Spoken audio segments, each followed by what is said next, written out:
Collector ఇలా త్రిపాఠి ఉన్నారు. Madam, మొత్తం మీద బండెల్స్ ప్రక్రియ కొనసాగుతుంది. ఎప్పటి వరకు ఈ బండెల్స్ ప్రక్రియ పూర్తయ్యే అవకాశం కనపడుతుంది? రమేష్ గారు, మార్నింగ్ మేము ఈసీఐ .8 మేము ఓత్ ఆఫ్ సీక్రసీ ఇస్తూ షార్ప్ 8కి స్టార్ట్ చేశాము. అబ్జర్వర్ గారు కూడా హాజరయ్యారు.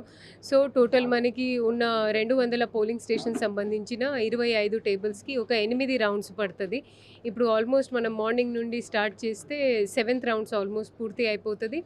ఇంకా 10-20 మినిట్స్లో 8th రౌండ్ పూర్తి అయిపోయిన తర్వాత మేము వ్యాలిడ్ ఓట్స్ అనేది ఎంత నిర్ధారణ చేస్తాము.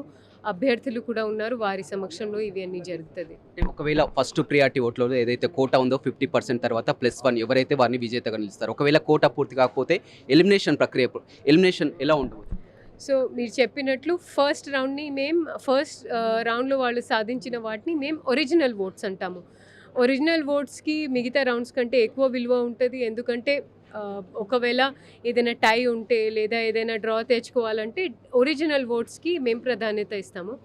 ఒరిజినల్ ఓట్స్ నిర్ధారణ చేసిన తర్వాత ఫస్ట్ రౌండ్లో ఏ అభ్యర్థికి అయితే, మన దగ్గర 19 మంది క్యాండిడేట్స్ ఉన్నారు, 19 మందిలో ఎవరికి అయితే అంత తక్కువ ఓటు పడిందో తనని మేము ఎలిమినేట్ చేస్తాము. ఆ ఎలిమినేట్ చేస్తూ మళ్ళీ వారి సెకండ్ ప్రిఫరెన్స్ ఏ అభ్యర్థికి పడిందో అలా మేము సిస్టమేటిక్గా సబ్ పార్సల్స్ తయారు చేస్తాము.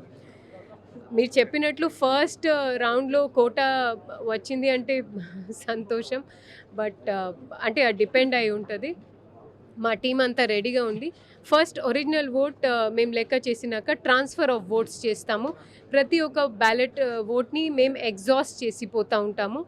సో అది ఎంత రౌండ్స్ పడుతుందో, ఎప్పుడో అయితే కోటా సాధించగలుగుతామో దాని మీద డిపెండ్ అయ్యి. బండెల్స్ ప్రక్రియ ఇప్పుడు ఒక ½ an hourలో ముగుస్తుంది. మొదటి ప్రాంత లెక్కింపు అనేది ఒక సాయంత్రం 3-4 గంటల వరకు పూర్తయ్యే అవకాశం. అది ఎలిమినేషన్ మీద డిపెండ్ అయి ఉంటుంది. కానీ లాస్ట్ టైం ఉన్న ఎక్స్పీరియన్స్ ప్రకారం 4 రౌండ్ ఆఫ్ ఎలిమినేషన్ అయింది. సో ఈసారి కూడా బహుశా అంతా ఉండవచ్చు, ఉండకపోవచ్చు. ఇన్వాలిడ్ ఏవి పరిగణిస్తారు మేడం? చాలా వరకు ఏంటంటే కన్ఫ్యూజన్ ఉంది. అక్కడ ఉన్నటువంటి ఏజెంట్లకు కూడా ఇన్వాలిడ్ ఏవి వ్యాలిడ్ కన్ఫ్యూజన్ ఏం లేదు రమేష్ గారు. మేము మొన్న కూడా నేనే ప్రతి ఒక్కరిని పిలిపించి చాలా సుదీర్ఘ ప్రతి ఒక్క కార్నర్ కేస్ని వాళ్ళకి సుదీర్ఘ చెప్పడం జరిగింది. డమీ బ్యాలెట్స్ పేపర్స్ చూపెట్టడం జరిగింది. ఇన్వాలిడ్లో ఎక్కడైతే ఆరోకి డిస్క్రిప్షన్ ఉందో అక్కడ కూడా మేము చాలా సాఫీగా చెప్పాము. ఏదైనా క్యాజువల్ మార్క్ ఉంటే సుప్రీంకోర్టు జడ్జిమెంట్ ఉంది, దాన్ని ఇన్వాలిడ్గా మేము నమోదు చేయము. సో అభ్యర్థులు కూడా చాలా సాటిస్ఫై అయ్యారు. ఇప్పుడు కూడా వాళ్ళకి ఏదైనా డౌట్ ఉంటే మాతో అబ్జర్వర్ గారు కూడా ఉంటారు, వాళ్ళు ఇవి అన్నీ మాతో తెలుసుకోవచ్చు.